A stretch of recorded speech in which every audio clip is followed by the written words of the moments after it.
Merhaba arkadaşlar, örgü kanalıma hoş geldiniz. Kız bebeklerimiz için kolay ve güzel tığ işi elbise yaptım. Bugün bu elbise anlatımını sizlerle paylaşmak istiyorum. Elbise bakın hem çok kolay hem de çok güzel arkadaşlar. Model de çok kolay bakın. Yaka bölümünün buraya çiçek süsleme yaptım. Çok güzel oldu. Arka bölüm bakın bu şekilde. Elbiseyi ben bugün iki renkli çalıştım. Beyaz renkli iplik kullandım. Kullandığım iplik üzerinde 100 gram iplikte 240 metre yazıyor. Bir yumak iplik kullandım arkadaşlar. Bakın bir yumaktan bu kaldı. Diğer renk olarak da bu renk iplik kullandım. Ben bugün bu renk iplikler ile yaptım. Siz tercihinize göre bu elbiseyi her marka iplik ve renkleri kullanarak yapabilirsiniz. Her renk iplik ile çok güzel oluyor. Tığ olarak 5 numara 3 milimetre tığ kullandım. Elim çok sıkı değil. Yaptığım örgüler yumuşak oluyor. Sizin eliniz sıkıysa 3,5-4 milimetre tığ kullanırsanız çok daha güzel olur arkadaşlar. Elbise örgüsüne yakadan zincir yaparak başlıyoruz. Ben bugün bu elbiseyi 3-6 ay arası bebek ölçüsüne göre yapıyorum. Siz bu elbiseyi yeni doğan bebek için yapabilirsiniz. 1, 2, 3, 4, 5 yaş her yaş çocuklarınıza yapabilirsiniz. Bakın yaka bölümü bu şekilde arkadaşlar. Kare bir yaka yaptım. Siz bu elbiseyi yeni doğan bebek için yapmak istiyorsanız bu zincir sayısını benimle aynı sayıda başlayabilirsiniz. Burada yaptığım arttırma sırasını bir sıra eksik yaparsanız yeni doğan bebek için olur. 6-12 ay arası bebek için yapmak istiyorsanız yine bu zincir sayısını aynı sayıda başlayabilirsiniz. Bu arttırma sırasını bakın burada yaptığım arttırma sırasını bir sıra fazla yaparsanız 6-12 ay arası çocuklarınız için olur. 1-2 yaş arası çocuk için yapmak istiyorsanız aynı sayıda da başlayabilirsiniz arkadaşlar. Aynı sayıda başlayıp bu arttırma sırasını 2 sıra fazla yaparsanız 1-2 yaş arası çocuklarınız için olur. 2-3 yaş arası çocuk için yapmak istiyorsanız yaka zincirini 8 zincir fazla başlayabilirsiniz. Ön bölümü, arka bölümü ve kolları ikişer trabzan fazla yaparsanız 2-3 yaşındaki çocuklarınız için olur. Bu arttırma sırasını da 2-3 sıra fazla yaparsanız çok güzel olur arkadaşlar. Yaka bölümünün buraya bakın çiçek süsleme yaptım. Çok güzel oldu. Siz bu çiçekleri yapmadan düz olarak da kullanabilirsiniz. Ölçülerini videonun sonunda ölçüyorum. Oraya bakabilirsiniz arkadaşlar. 3-6 ay arası bebek ölçüsüne göre yaptım. İplik tığ hazırlayalım. Hep birlikte bu kolay ve güzel elbise örgüsüne başlayalım. Örgü kanalıma abone değilseniz abone olmayı unutmayın lütfen. Hepinize kolay gelsin. İyi çalışmalar. Elbise örgüsüne yakadan zincir yaparak başlıyoruz. İlk ilmeği ben bu şekilde yapıyorum. Size nasıl kolay geliyorsa o şekilde yapabilirsiniz. Zincirleri yapmaya başlıyorum. Çok sıkı zincir yapmıyorum arkadaşlar bakın. 88 zincir yapalım. 88 zincir yaptım. Bakın çok sıkı zincirler yapmadım. Siz bu elbiseyi yeni doğan 3 aylık ve 6 aylık bebek için yapıyorsanız 88 zincir başlamanız yeterli arkadaşlar. 1 yaş çocuğunuz için yapmak istiyorsanız 8 zincir daha çekebilirsiniz. 2 yaş çocuk için yapmak istiyorsanız 12 zincir fazla yapmanız yeterli olacak arkadaşlar. Şimdi bu zincirler üzerine trabzan yapacağız. Trabzan yaparken kol, ön ve arka bölümleri de ayıracağız arkadaşlar. 3 zincir dönüş için yapıyorum. 1, 2, 3. Sayıyorum. 1, 2, 3. Dördüncü ilmeğe trabzan yapıyorum. Buraya ilk başta arttırma trabzanını yapıyorum arkadaşlar. Bu üst zincirde bir trabzan, 2 zincir yapıyorum. 2 trabzan yapıyorum. Bakın aynı ilmek içine bir trabzan yaptım. 2 zincir yaptım. 2 trabzan yaptım. Burası arttırma yeri olacak. Şimdi arka bölüm için 18 trabzan yapıyorum.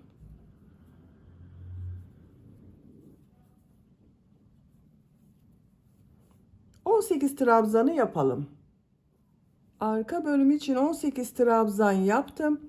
Şimdi arttırma yerini yapacağız arkadaşlar. Bakın bu ilmeğe 2 trabzan, 2 zincir, 2 trabzan yapıyorum.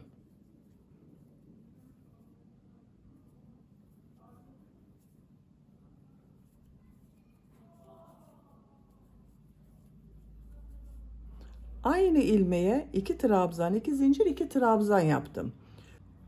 Kol bölümü için 24 trabzan yapıyorum.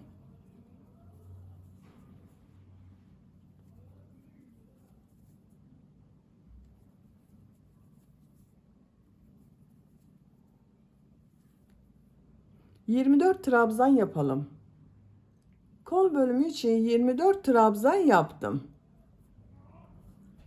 Bu ilmeğe arttırma yeri için 2 trabzan, 2 zincir, 2 trabzan yapıyorum.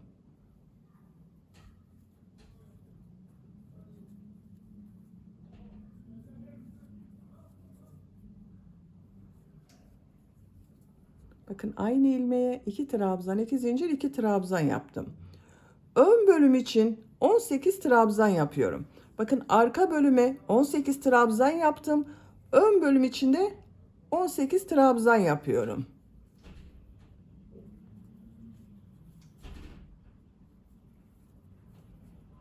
...18 trabzanı yapalım. Ön bölüm için 18 trabzan yaptım. Arttırma yeri için bu ilmeğe 2 trabzan, 2 zincir, 2 trabzan yapıyorum.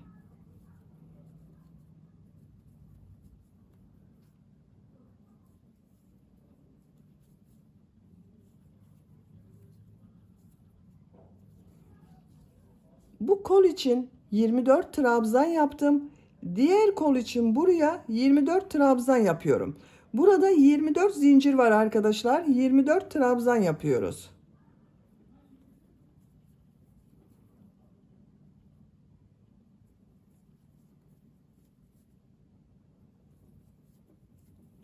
...24 trabzanı yapalım. Sıra sonuna kadar tamamladım.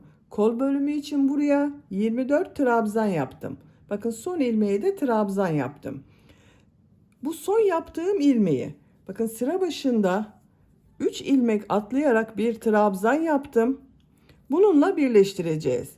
Bu üçüncü ilmeğe bakın, tığ takıyorum, ilmek kaydırma yaparak birleştiriyorum.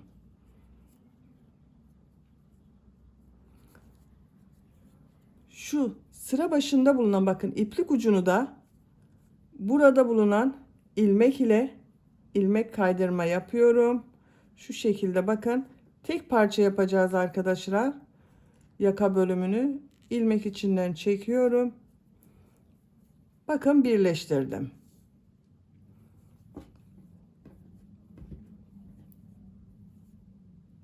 Görüntüsü bakın bu şekilde oldu. Dikdörtgen şeklinde bir yaka yaptık. Ön ve arka bölüm için 18 trabzan yaptım. Kol bölümleri için 24 trabzan yaptım. Arttırma yerlerinde 2 trabzan, 2 zincir, 2 trabzan şeklinde yaptım. İkinci sıradayım. İkinci sıraya şu 2 zincir üzerine geçiş yapıyorum arkadaşlar. İlmek kaydırma yapıyorum. İlmek kaydırma yapıyorum. 3 zincir yapıyorum. Bir trabzan yapıyorum. Bakın 3 zincirde bir trabzan, 2 zincir yapıyorum. 2 trabzan yapıyorum.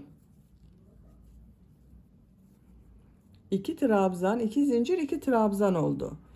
Diğer ilmeklere trabzan yaparak devam ediyorum. Trabzan sırası yapıyoruz. Arttırma yerine kadar devam edelim. Arttırma zincirine kadar bakın trabzan yaptım. 2 zincir üzerine 2 trabzan, 2 zincir, 2 trabzan yapıyorum.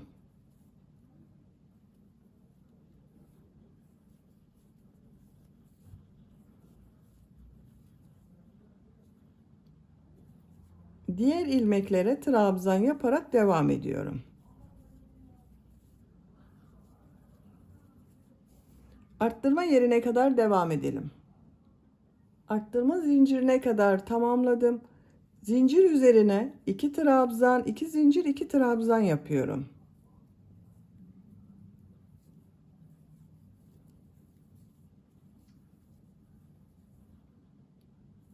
Diğer ilmeklere trabzan yaparak devam ediyorum.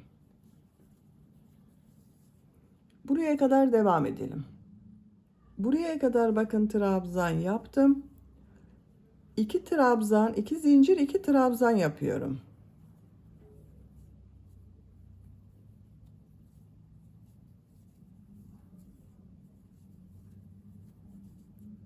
Trabzan yaparak devam ediyorum.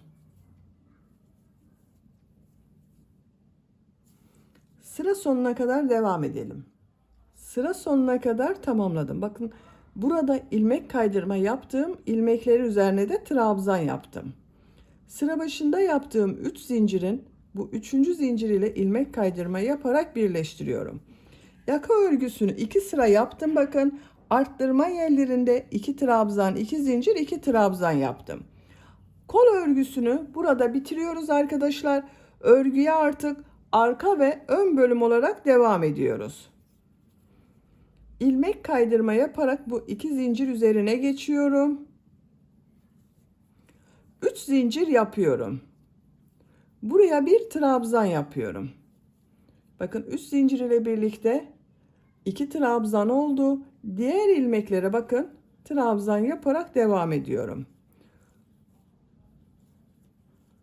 Burası arka bölümü oluyor arkadaşlar. Bu zincire kadar devam edelim. Zincire kadar trabzan yaptım. Bu zincir üzerine 2 trabzan yapıyorum.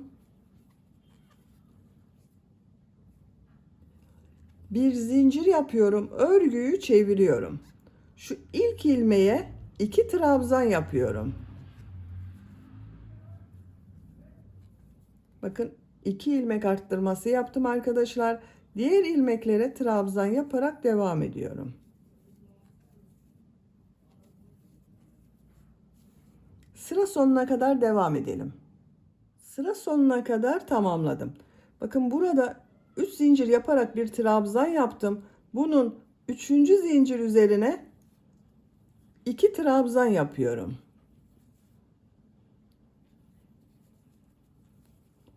Bakın 2 trabzan buraya yaptım. 2 trabzan da sıra başında yaptım. Arttırma yaptım arkadaşlar.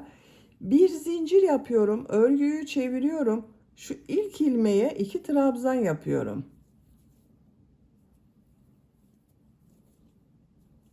Diğer ilmeklere trabzan yapıyorum.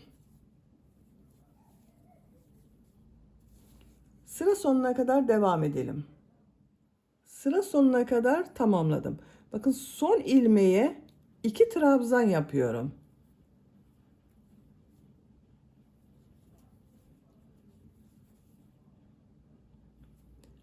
Bir zincir yapıyorum, örgüyü çeviriyorum. İlk ilmeğe 2 trabzan yapıyorum.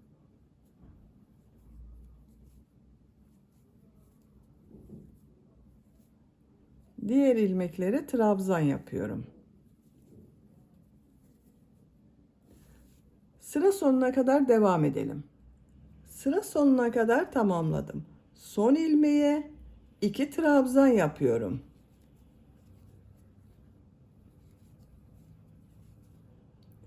İpliği kesiyorum.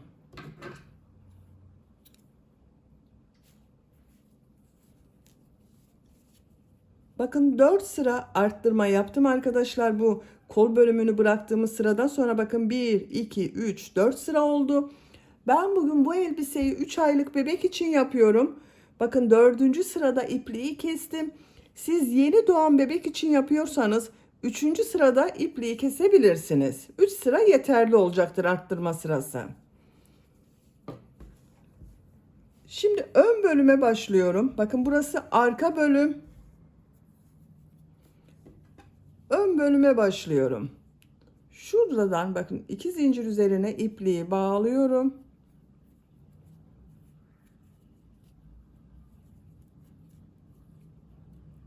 Buradan ilmek yapıyorum. 3 zincir yapıyorum. Bir trabzan yapıyorum. Bakın 2 trabzan oldu. İlmeklere trabzan yapıyorum. Zincire kadar devam edelim. Zincire kadar trabzan yaptım. Zincir üzerine 2 trabzan yapıyorum. Bir zincir yapıyorum, örgüyü çeviriyorum. İlk ilmeğe 2 trabzan yapıyorum. Diğer ilmeklere trabzan yapıyorum.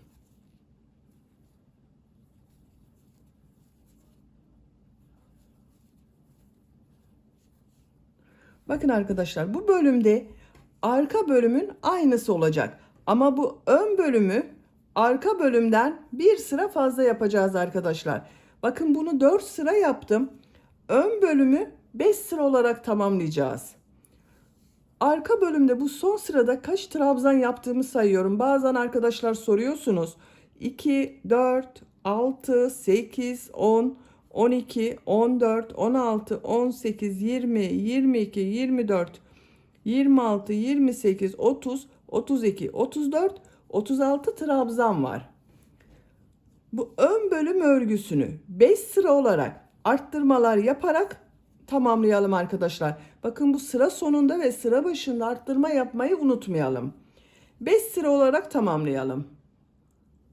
Bu bölümü de bakın 5 sıra olarak yaptım. 1, 2, 3, 4, 5. Başlangıçtan itibaren 1, 2, 3, 4, 5, 6, 7 sıra oldu arkadaşlar. Diğer bölümü 4 sıra yaptım. Buradan sonra 1, 2, 3, 4, 5. sırayı buranın devamı olarak yapacağız. Bir zincir yapıyorum. Bakın kol altı için bir zincir yaptım. Tığ üzerine iplik alıyorum. Burada ilk ilmeğe 2 trabzan yapıyorum. Bakın burada da son ilmeğe 2 trabzan yaptım. Kol altı için bir zincir yaptım. Diğer ilmeklere trabzan yapıyorum. Bu son ilmeğe kadar devam edelim. Sıra sonuna kadar tamamladım. Son ilmeğe 2 trabzan yapıyorum.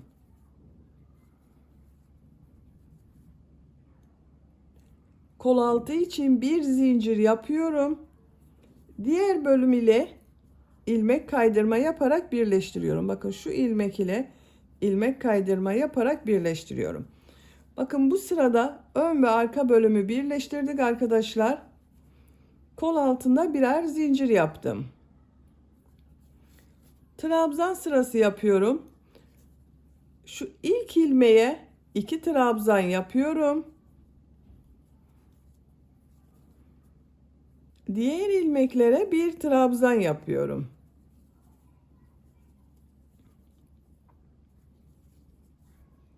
Şu son ilmeğe kadar devam edelim.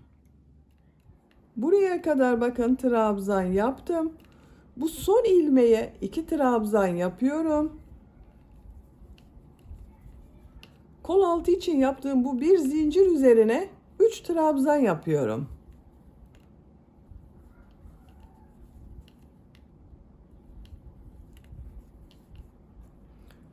Şu ilk ilmeğe 2 trabzan yapıyorum. Diğer ilmeklere trabzan yaparak devam ediyorum. Bakın kol altında buraya 2 trabzan yaptım. Bir zincir üzerine 3 trabzan yaptım. Bu ilk ilmeğe de 2 trabzan yaptım. Sıra sonunda yine arttırma yapacağız arkadaşlar. Buraya kadar devam edelim.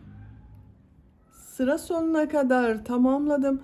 Bakın bu son ilmeğe 2 trabzan yapıyorum. Arttırma yapıyorum. Kol altında yaptığım bir zincir üzerine 3 trabzan yapıyorum.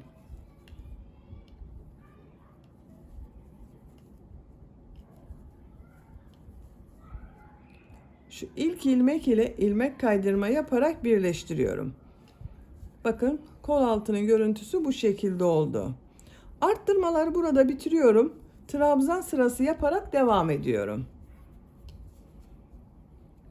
2 zincir yapıyorum. Trabzan yapıyorum. Her ilmeğe trabzan yapıyorum. Arttırma yapmıyoruz artık arkadaşlar. Trabzan sırası yaparak sıra sonuna kadar devam edelim. Sıra sonuna kadar tamamladım. İlk ilmek ile ilmek kaydırma yaparak birleştiriyorum. Bakın bu sırada bir sıra trabzan sırası yaptım arkadaşlar. Bu şekilde oldu. 2 sıra trabzan sırası yaptık bakın burada. Siz bu elbiseyi daha büyük çocuk için yapıyorsanız bunu 3 veya 4 sıra yapabilirsiniz. Ben burada trabzan sırasını bitiriyorum. Model yerleştirmeye başlıyorum. Tığ üzerine iplik alıyorum. Bakın şu 2 ilmeği atlıyorum. 3. ilmeğe 3 trabzan, 2 zincir, 3 trabzan yapıyorum.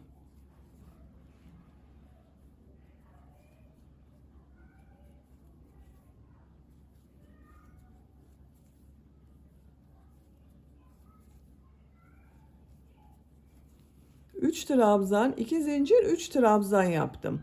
2 ilmek atlıyorum. Bir sık iğne yapıyorum.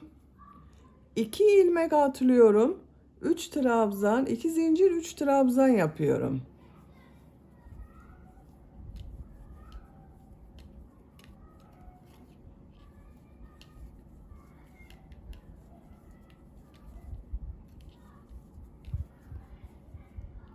İki ilmek atlıyorum. Bir sık iğne yapıyorum. 2 ilmek atlıyorum. 3 trabzan, 2 zincir, 3 trabzan yapıyorum.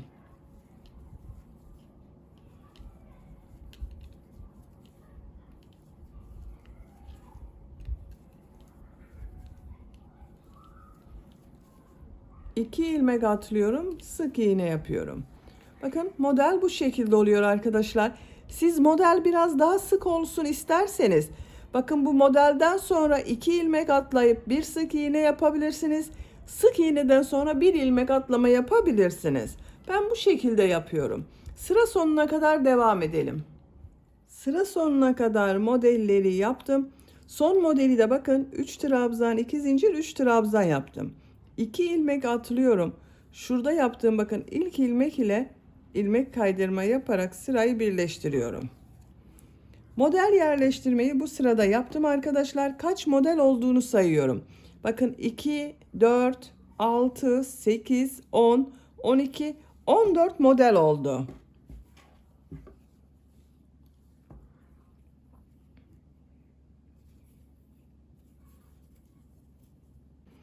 Şu ilk ilmek üzerine ilmek kaydırma yapıyorum.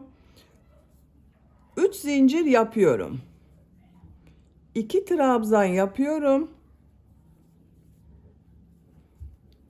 3 zincir ile birlikte 3 trabzan oldu. 2 zincir üzerine 2 trabzan, 2 zincir, 2 trabzan yapıyorum.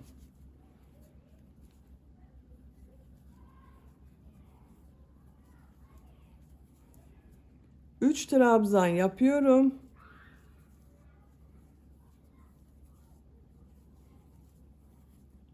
Bakın model bu sırada 5 trabzan, 2 zincir, 5 trabzan oldu arkadaşlar. Diğer modele geçiyorum. 3 ilmek üzerine 3 trabzan yapıyorum.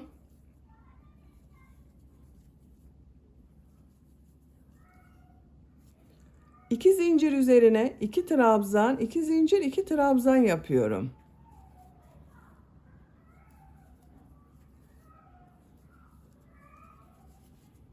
Üç trabzan yapıyorum.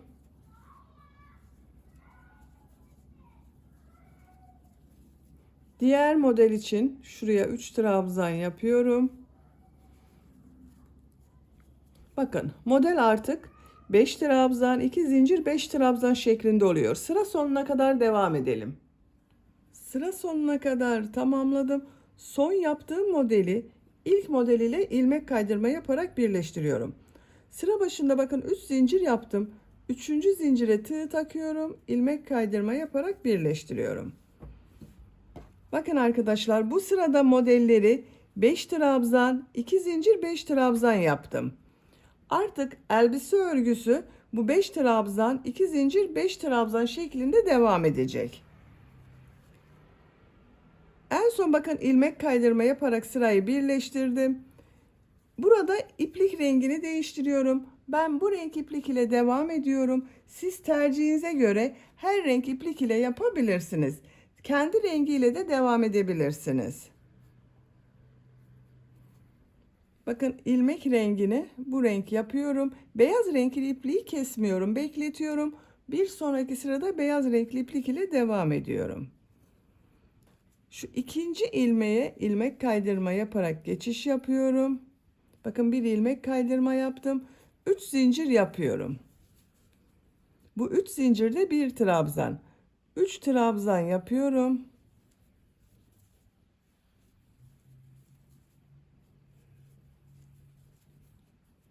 Üç zincir ile birlikte 4 trabzan oldu. Buraya bir trabzan, 2 zincir, bir trabzan yapıyorum.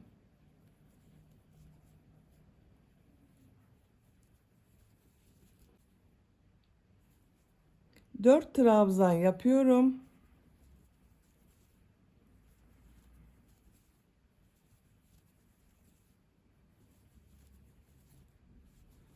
Bakın 3 zincir ile birlikte 5 trabzan oldu. Burada bir trabzan, 2 zincir, bir trabzan yaptım. Burada da 5 trabzan oldu. Model 5 trabzan, 2 zincir, 5 trabzan bakın. Bir ilmek bu modelden, bir ilmek diğer modelden, toplam 2 ilmek atlıyorum. 4 trabzan yapıyorum.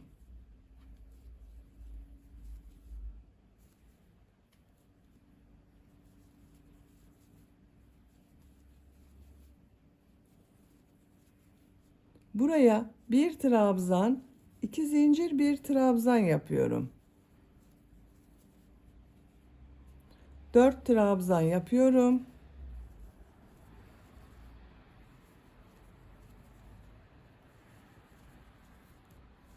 Bakın model 5 trabzan, 2 zincir, 5 trabzan.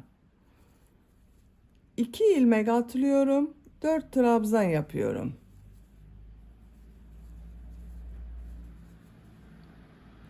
Sıra sonuna kadar devam edelim. Sıra sonuna kadar tamamladım. Son modelde 5 trabzan, 2 zincir, 5 trabzan oldu. Sıra başında yaptığım bakın bu 3 zincir ile ilmek kaydırma yaparak birleştiriyorum. 3. zincire tığ takıyorum. Şu beyaz renkli ipliği bakın tığ üzerine alıyorum. Bir üst sırada şimdi beyaz renkli iplik ile devam edeceğiz. İlmek içinden çekiyorum. İlmek kaydırma yaptım. Bakın sırayı birleştirdim. Bu sırada bakın bu renk iplik ile 5 trabzan, 2 zincir, 5 trabzan şeklinde model yaptım. İlmek rengini beyaz renkli yapıyorum. Şu ikinci ilmeğe ilmek kaydırma yapıyorum. 3 zincir yapıyorum. 3 trabzan yapıyorum.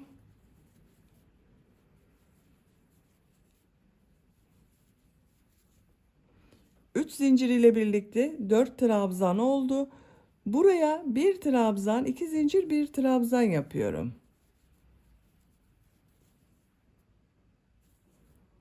Dört trabzan yapıyorum.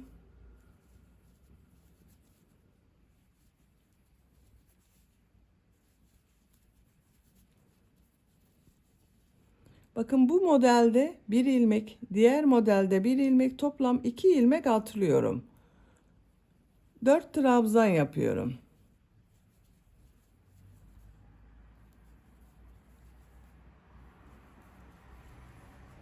Buraya bir trabzan, 2 zincir, bir trabzan yapıyorum. 4 trabzan yapıyorum. Bakın model 5 trabzan, 2 zincir, 5 trabzan şeklinde devam edecek. Bu renk sıralamasını tercihinize göre siz istediğiniz gibi yapabilirsiniz arkadaşlar. Model sırasını tekrarlayarak elbise örgüsüne devam edelim. Elbisenin model sırasını yapacağım ölçüye göre tamamladım. Kaç model sırası yaptığımı sayıyorum. 1, 2, 3, 4, 5, 6, 7, 8, 9, 10, 11, 12, 13, 14, 15, 16, 17 sıra. Santimetre olarak ölçüyorum. Kol altından başlıyorum arkadaşlar ölçmeye. 23 santimetre yükseklik var. Benim yapacağım ölçü için yeterli. Siz tercihinize göre 1-2 sıra devam edebilirsiniz veya daha kısa olsun istiyorsanız 1-2 sıra önce bitirebilirsiniz. Renk sıralamasında 2 sıra beyaz renkli iplik ile 1 sıra renkli iplik ile yaptım. Siz tercihinize göre bu renk sıralamasını istediğiniz gibi yapabilirsiniz. Tek renkli yapabilirsiniz. Daha fazla renk kullanabilirsiniz. Bakın, en son beyaz renkli iplik ile ilmek kaydırma yaparak birleştirdiğim ipliği kestim. Bu renk iplik ile devam ediyorum. Son sırayı yapıyorum. Bu ilmekten ilmek yapıyorum. 3 zincir yapıyorum. Trabzan sırası yapıyorum.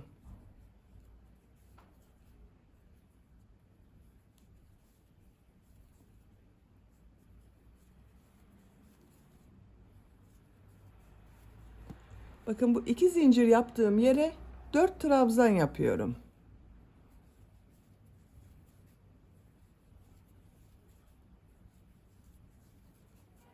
Diğer ilmeklere trabzan yapıyorum.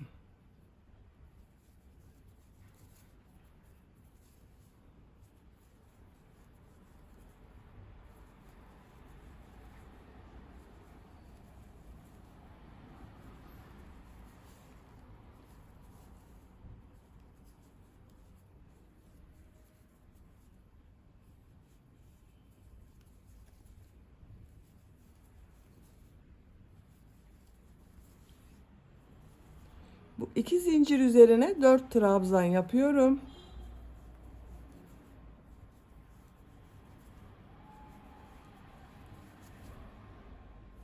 Diğer ilmeklere trabzan yapıyorum.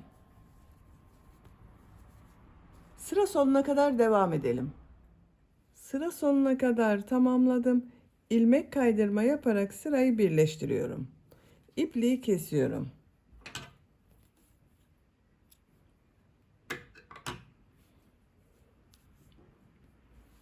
Bakın arkadaşlar, son sırada trabzan sırası yaptım. Dalgalı bir görüntü elde ettik. Bakın, buralarda 3 trabzan yaptım. Onun için dalgalı bir görüntü elde ettim burada. Şimdi yaka örgüsünü yapalım. Bu renk iplik ile devam ediyorum. Herhangi bir köşeden başlayabilirsiniz. Bakın, şuradan ipliği bağlıyorum.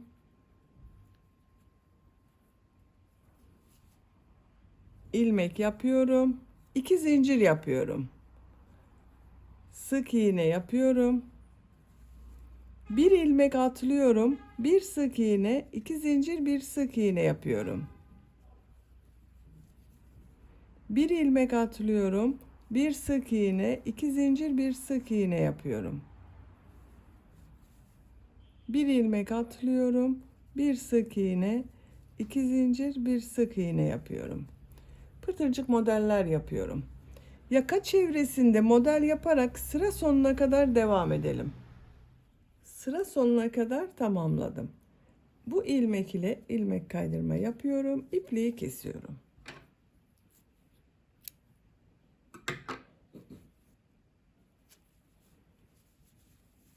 Bakın arkadaşlar, yaka çevresinde pıtırcık model yaptım. Yaka görüntüsü bu şekilde oldu. Bakın, çok güzel oldu. Bu pıtırcık modelleri kolda da yapıyorum. Kol altından başlıyorum.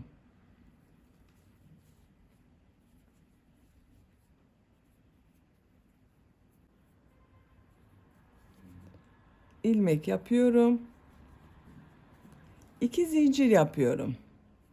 Sık iğne yapıyorum. Bakın, şu bir ilmeği atlıyorum. Bir sık iğne, 2 zincir, bir sık iğne yapıyorum. Bir ilmek atlıyorum. Bir sık iğne, 2 zincir, bir sık iğne yapıyorum. Bir ilmek atlıyorum. Bir sık iğne, 2 zincir, bir sık iğne yapıyorum. Sıra sonuna kadar devam edelim. Sıra sonuna kadar tamamladım. Son pıtırcık modelini bu ilk ilmek ile ilmek kaydırma yaparak birleştiriyorum. İpliği kesiyorum. Bakın arkadaşlar, kol çevresinde pıtırcık model yaptım. Bu şekilde çok güzel oldu. Diğer kol örgüsünde aynı şekilde yaptım bakın. Elbise örgüsünü bitirdim. Elbiseyi bu şekilde kullanabiliriz. Ben yaka bölümünün buraya çiçek yaparak süslemek istiyorum. Bakın bu şekilde küçük çiçekler yapıyorum.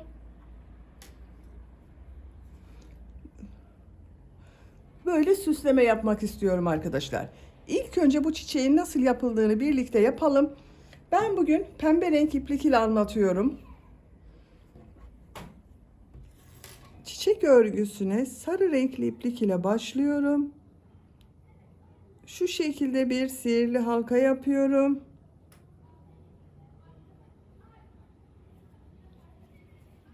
Zincir yaptım, sağlamlaştırdım. Bu sihirli halka içine 6 sık iğne yapıyorum. 1 2 3 4 5 6 6 sık iğne yaptım. İplik ucunu çekiyorum. Bakın şu şekilde çekiyorum. İlk yaptığım, bakın şu ilmek ile ilmek kaydırma yaparak sırayı birleştiriyorum.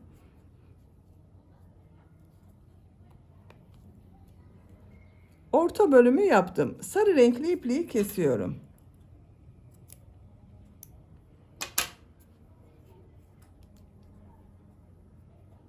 Şimdi bunun üzerine çiçeğin yaprak bölümlerini yapacağız arkadaşlar. Pembe renkli iplik ile ben devam ediyorum. Siz tercihinize göre her renk ipliği kullanabilirsiniz. Herhangi bir sık iğneden başlıyorum. Buradan bakın bir ilmek yapıyorum. 4 zincir yapıyorum. Tığ üzerine 2 defa iplik doluyorum. Bu aynı sık iğne içine 3 üçlü trabzan yapıyorum. Bakın üçlü trabzanı bilmeyen arkadaşlar için gösteriyorum. Tığ üzerine 2 defa iplik doluyorum. İlmeğe tığ takıyorum. İplik aldım. 2 ilmekten çektim. Tekrar iplik alıyorum. 2 ilmekten çekiyorum. Tekrar iplik alıyorum. 2 ilmekten çekiyorum. 3 defa da çıkarıyorum bakın.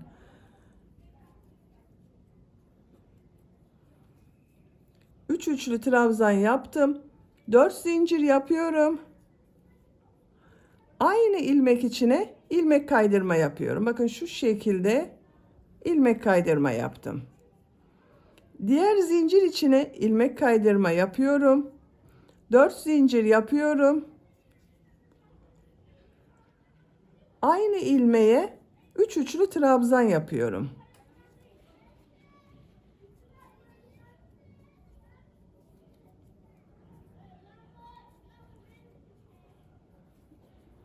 Bakın 3 üçlü trabzan yaptım. 4 zincir yapıyorum. Aynı ilmek içine ilmek kaydırma yapıyorum. Bakın diğer sık iğne üzerine ilmek kaydırma yaparak geçiş yapıyorum. 4 zincir yapıyorum. 3 üçlü trabzan yapıyorum.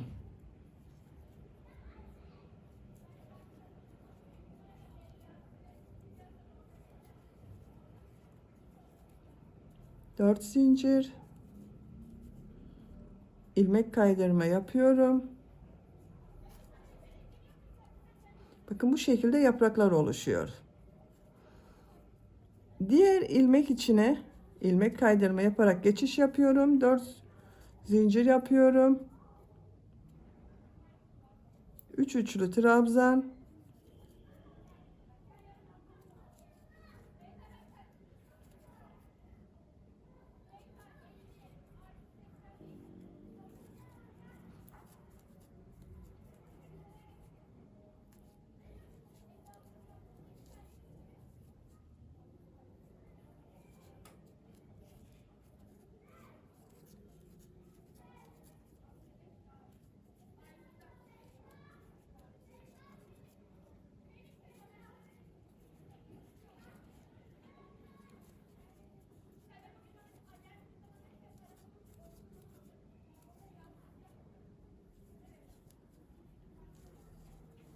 Bakın son ilmeğe de ilmek kaydırma yapıyorum. 4 zincir yapıyorum.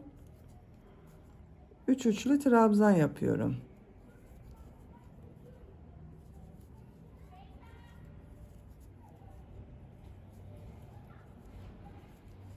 1, 2, 3, 4, 5, 6 yapraklı bakın çiçek yaptım. 4 zincir yapıyorum. İlmek kaydırma yapıyorum. İlk başladığım ilmeğe ilmek kaydırma yaparak bitiriyorum. İpliği kesiyorum.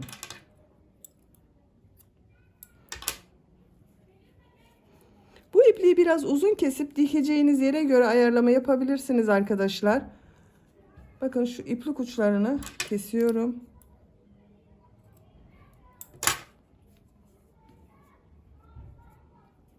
Bakın çok güzel oldu.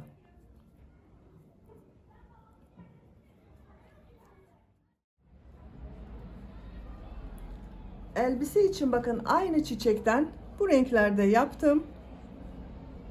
3 tane hazırladım arkadaşlar. Siz tercihinize göre daha çok çiçek yapabilirsiniz. Bakın şu şekilde sıralı çiçekler yapabilirsiniz. Tamamını çiçekli süsleyebilirsiniz. Ben 3 çiçek yapmayı tercih ettim. Çiçeğin ipliğine bakın şu şekilde uzun bıraktım. İğne taktım. Şimdi bunu elbiseye yerleştiriyorum. Şu şekilde bakın üçlü yapıyorum. Bunu dikiyorum arkadaşlar.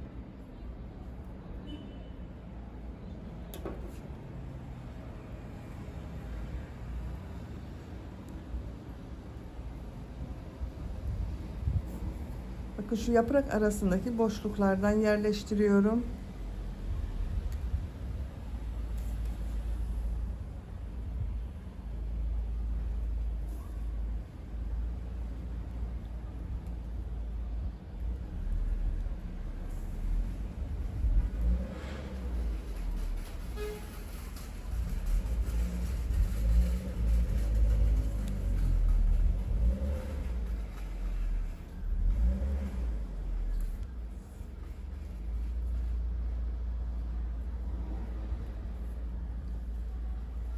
Bakın çiçeğin birisini bu şekilde diktim. Örgünün ters tarafında ilmek atarak ipliği kesiyorum. Bakın. Diğer çiçekleri de dikelim. Elbiseyi bitirelim arkadaşlar. Çiçekleri diktim. Bakın bu şekilde oldu. Çok güzel oldu arkadaşlar. Ben 3 çiçek yapmayı tercih ettim. Elbisemiz bakın çok güzel. Arka bölümü bu şekilde bakın düz yaptım. Bitmiş olarak ölçülerini söylüyorum. Kol altının buradan gövde genişliğini ölçüyorum. 23 santimetre. Yüksekliği ölçüyorum. Kol altından yükseklik 24 santimetre. Omuzdan tam yüksekliği ölçüyorum. 36 santimetre. 3 aylık bebek için yaptım, bu ölçüde oldu arkadaşlar. Bakın çok güzel oldu. Bebeğiniz kilolu bir bebek olmazsa 6-12 ayda çok rahat kullanır. Beni dinlediğiniz ve izlediğiniz için hepinize çok teşekkür ederim. Örgü kanalıma abone değilseniz abone olmayı unutmayın lütfen. Sizlerle yeni örgülerde görüşmek dileğiyle. Hoşça kalın, sevgiyle kalın.